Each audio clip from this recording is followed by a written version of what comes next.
When people hear the word calcium, they usually think of strong bones, healthy teeth, maybe even a glass of milk. Calcium has this reputation, deserved in many ways, as something protective and essential. But when calcium shows up in your arteries, the story changes entirely. It's no longer a building block, it becomes a warning sign. And the truth is, most people don't understand what that really means. They assume plaque is just a pile of fat stuck in the arteries. But the reality is more complex and more fascinating than that. See, your arteries aren't just passive pipes carrying blood. They're dynamic, living tissues. They respond to stress, inflammation, injury, and aging much like skin does after a cut. When the lining of your arteries, what we call the endothelium, gets damaged by things like high blood sugar, smoking, high blood pressure, or even chronic emotional stress, the body tries to repair that damage. And in the process, it begins layering cholesterol, white blood cells, and eventually calcium over the injury like a kind of internal bandage. That's how plaque forms. And calcium, in that sense, isn't the culprit. It's the scar. It's your body's way of trying to stabilize damaged areas of your artery walls. But here's the problem: the more damage, the more repair. And the more repair, the more calcification. Over time, those scarred, hardened plaques can narrow your arteries and limit blood flow. Worse still, they can rupture. And that's when heart attacks and strokes occur. What makes this so important is that many people walk around thinking they're safe because their cholesterol is normal.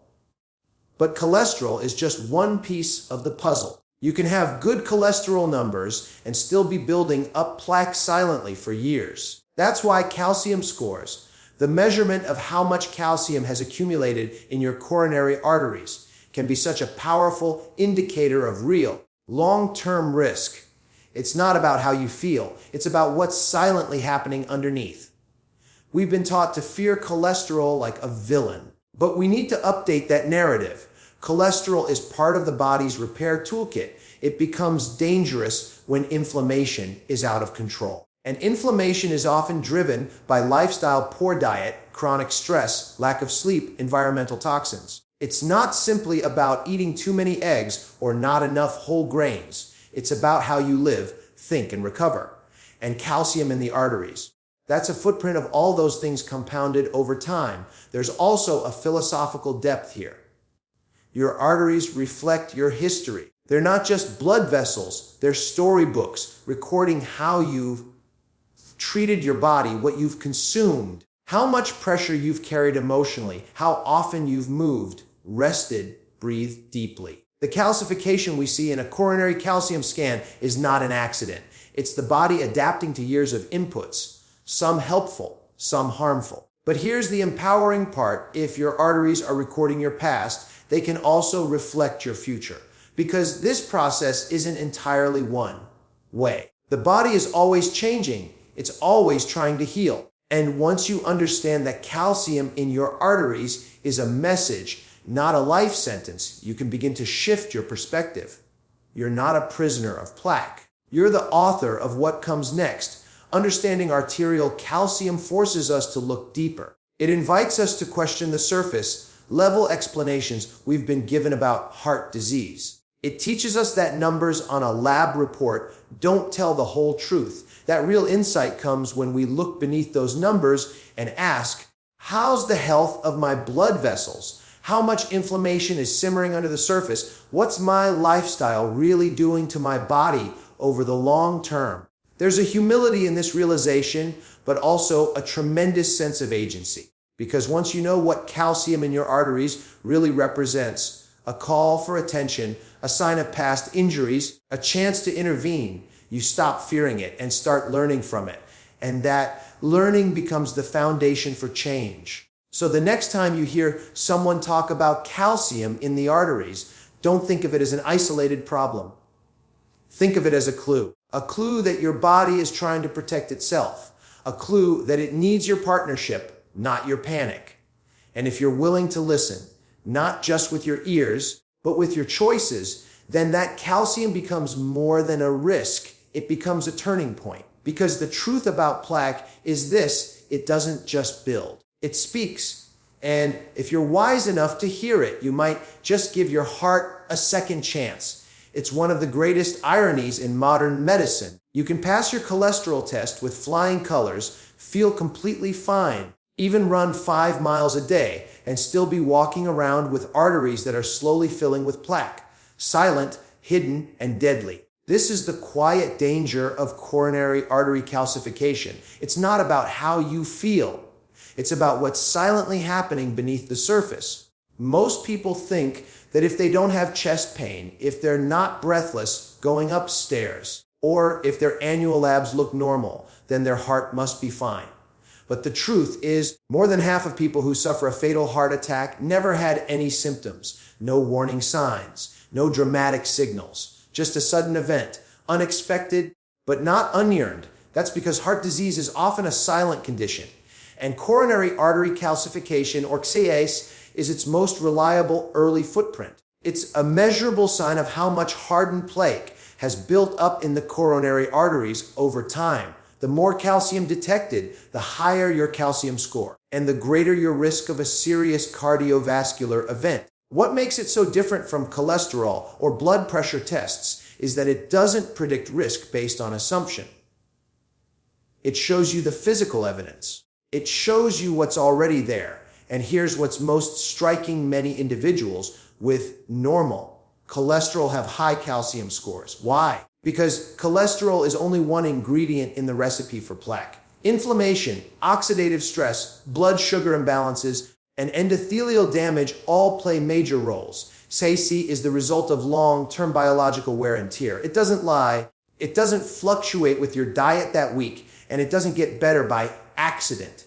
In a world that's obsessed with how we eyes look on the outside, this is a test that reveals how we're aging on the inside. A calcium scan, often done as a quick CT test, takes just minutes. But what it gives you is far more than a number. It gives you perspective. It shows you your timeline, not in years, but in plaque. It reveals how the small choices you've made over decades have either protected or burdened your arteries. This kind of clarity can be uncomfortable, but it's powerful because once you know, you can act. And that's what makes CAS testing such an important tool. It doesn't just screen you, it wakes you up. It allows you to move from passive guessing to active prevention. It lets you take responsibility before symptoms make that decision for you. There's a deeper psychological layer here, too. We tend to trust how we feel more than we trust what we can't see. We wait for pain before we change. But heart disease doesn't play by those rules. It often moves quietly, without complaint, until it strikes loud and hard. That's why waiting for symptoms is a dangerous strategy. It's not how you feel, it's what you know. And knowledge, in this case, truly is life-saving. Now, I understand that hearing about calcium scores and coronary scans might sound clinical or even intimidating. But think of it like this. Would you rather look in the mirror and find out you've got a stain on your shirt before a big meeting, or wait until someone else points it out when it's too late to fix? The scan is your mirror. It doesn't judge, it just reflects. It tells you what your arteries have to say, and whether you like the message or not, that awareness gives you something most people never get: a chance to rewrite the ending. And for those who worry, what if I find out my calcium score is high? What does that mean for me? It means you now know exactly what you're up against. That's not a curse, it's a gift. Because we can work with clarity. We can treat aggressively. We can change lifestyle. We can focus on prevention, not repair. And we can often stabilize that plaque, slow it down, and in some cases, even halt its progress. The worst heart attack is the one you didn't see coming. CAS scans give us a way to see what's usually invisible. And with that visibility comes power. The power to act, the power to protect, the power to choose a different future than the one your silent plaque may be writing without your permission. So if you've never had a calcium scan, or if you've been told your numbers are normal, but something inside you still feels uncertain, listen to that voice. Take the test. Look beneath the surface, because feeling fine isn't the same as being well. And when it comes to your heart, The truth you choose to uncover today may be the reason you're still here tomorrow. When people talk about clogged arteries, the conversation often circles back to two familiar villains, fat and cholesterol. But that view is outdated. It's incomplete. It's like blaming a house fire entirely on the matches and ignoring the dry timber, the wind, and the years of neglect.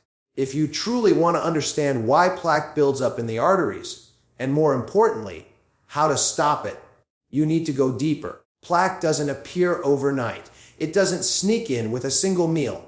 It builds slowly, layer by layer, over years of exposure to the wrong internal environment. What's fascinating and empowering is that the body doesn't want plaque. It doesn't create it for fun. It creates it as a response, a defense mechanism, a reaction to damage. When your arteries are inflamed, when your blood sugar is high, when your body is flooded with oxidative stress, your vessels begin to suffer tiny, microscopic injuries. And your body, always seeking to protect you, begins to patch those areas up, first with cholesterol, then with scar tissue, and eventually with calcium. So the question we need to be asking isn't just, how do I lower my cholesterol? It's, what's causing the damage that makes my body need to use cholesterol in the first place? That's the deeper question. And it's where true healing begins. Let's talk about inflammation. We usually think of inflammation as something you see, swollen joints, a red cut, a fever. But chronic inflammation is different. It's invisible, and it's incredibly dangerous. It can simmer under the surface for years, slowly eroding your arteries, your brain, your organs, without a single symptom. Sugar is a major trigger, not just the spoonful in your coffee, but the hidden sugars in packaged foods. White bread, sugary drinks, and processed snacks. They spike your blood sugar, which in turn causes your body to release insulin. And over time, that creates a chain reaction that inflames your blood vessels and accelerates plaque buildup.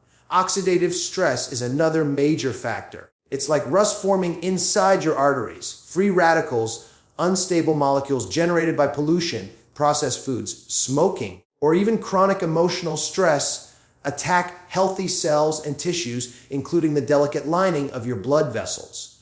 And when those cells are damaged, the repair process begins again and again and again. Eventually, the scars pile up as plaque. Now, some of this may sound discouraging, but it shouldn't be. Because here's where the story turns. You can interrupt this process. You can change the environment inside your body so that it no longer feels the need to defend itself with plaque.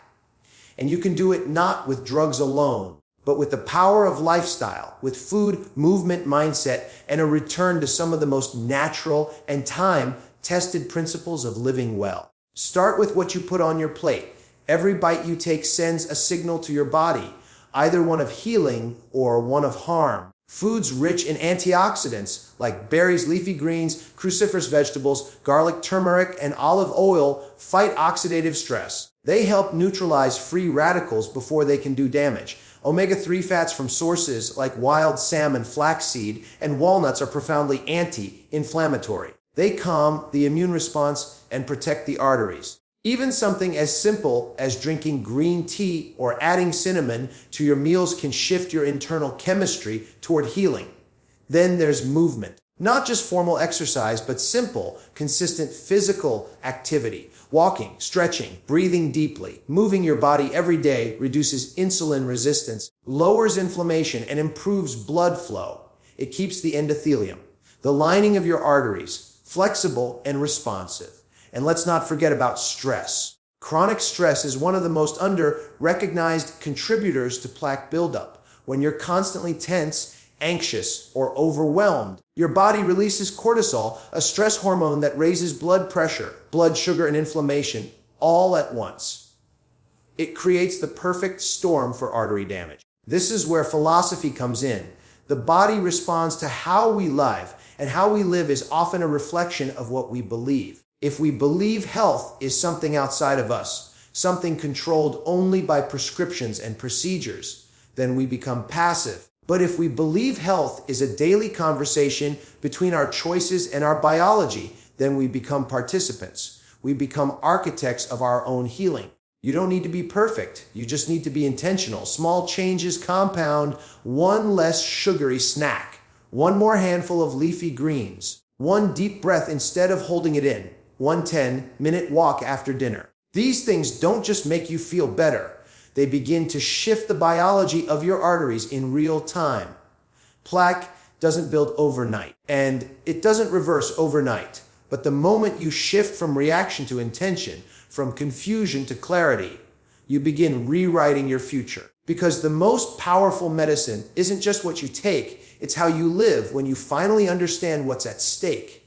We tend to think of aging as something that happens to us, as if our arteries harden like stone simply because the calendar keeps turning.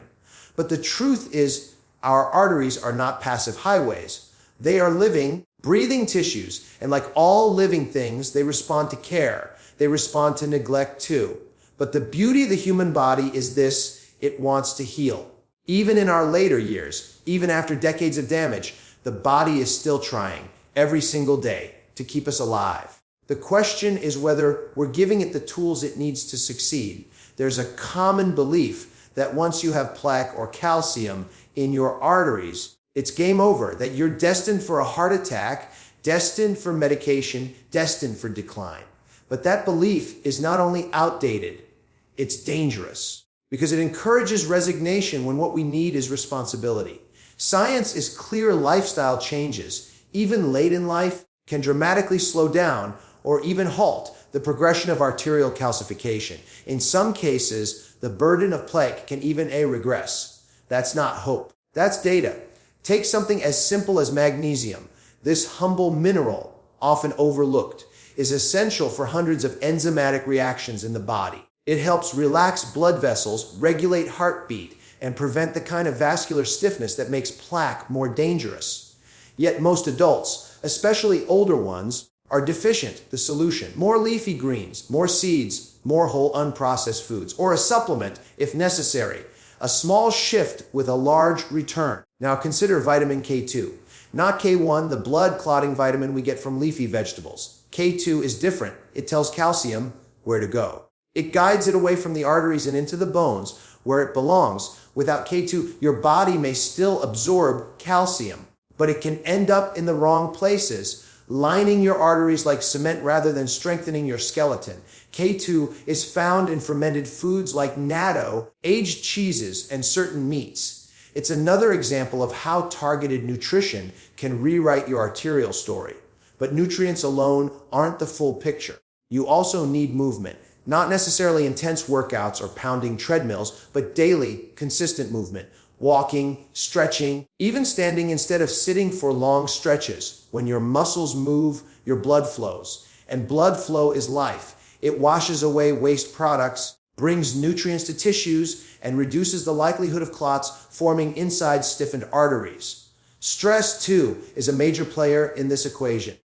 Chronic stress doesn't just affect your mood, it affects your biology. It triggers hormonal cascades that raise blood pressure, spike blood sugar, and worsen inflammation, all factors in plaque progression. But here's where awareness becomes action: meditation, prayer, breath work, or even just a few minutes of stillness each day can significantly reduce stress hormones. Your nervous system is listening to your environment. When you shift from chaos to calm, your arteries listen too. And then there's the power of knowledge. Getting a coronary calcium scan is one of the most empowering decisions you can make. It doesn't just measure risk, it reveals reality. A high score can be scary, yes, but it can also be a wake-up call. And more often than not, the wake-up call arrives just in time, because knowing gives you the power to act. You can work with your doctor, track your progress, monitor lifestyle changes. That knowledge becomes motivation, and motivation becomes momentum. I believe deeply that the most overlooked medicine is hope with direction. Too often, we're told to eat better or move more without understanding why it matters or how it heals. But when you understand the mechanisms, when you see that every healthy choice is quite literally changing the chemistry of your arteries, you're no longer just complying with a plan. You're participating in your own restoration. Let's not underestimate the philosophical depth here. The body reflects the life we lead. And sometimes healing is about more than biology. It's about self-respect. Choosing to care for your arteries is choosing to value your future. To say, I'm not done yet. I have people to love, things to do, wisdom to share.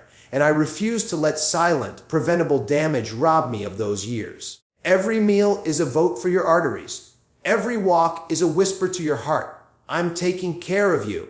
Every moment of rest, every breath of calm, every supplement taken with intention, it all adds up, and you don't need to be perfect. You just need to be present and willing.